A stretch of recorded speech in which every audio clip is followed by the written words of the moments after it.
You may have wondered about the Mormon practice called baptism for the dead, something that may be new to some of you.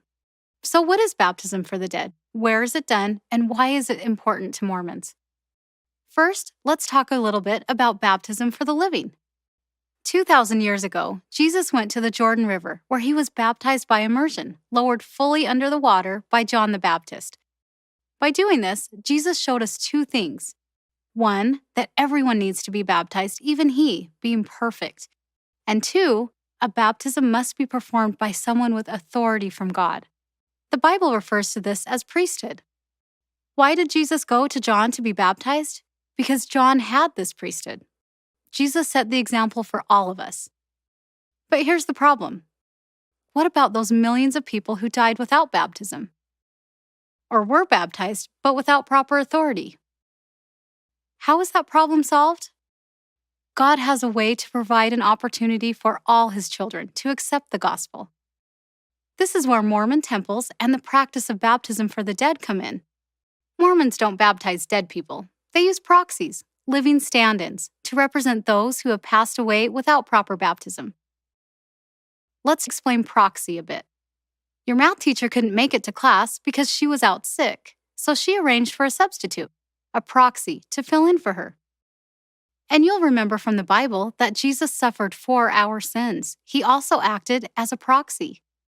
In the same way, male and female Mormons in good standing, age 12 and up, act as proxies. They stand in for their deceased relatives and are baptized in their behalf. A baptism for the living can take place in a river, a pond, or really any place large enough for a person to become completely immersed, even in the font found in many Mormon chapels. But a baptism for the dead can only take place in Mormon temples, which they consider sacred.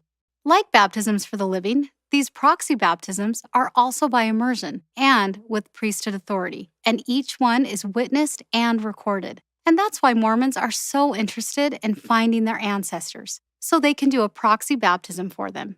You may be asking yourself, isn't it a little presumptuous for Mormons to perform a baptism for the dead who may not even want it? Well, the Bible teaches us that individuals have the right to choose. Mormons believe that right continues after death, and that spirits of the dead can be taught the gospel of Jesus Christ. They can then choose to accept or reject it and the corresponding proxy baptism. And to be clear, deceased individuals for whom a baptism for the dead is performed are not counted on the membership rolls of the Mormon Church. Baptism for the living and for the dead is another important way God shows his love for his children. So when you hear the term baptism for the dead, remember, it refers to Mormons using proxies, living stand-ins, to provide baptism by immersion with proper authority for those who have died without that opportunity. Now you know.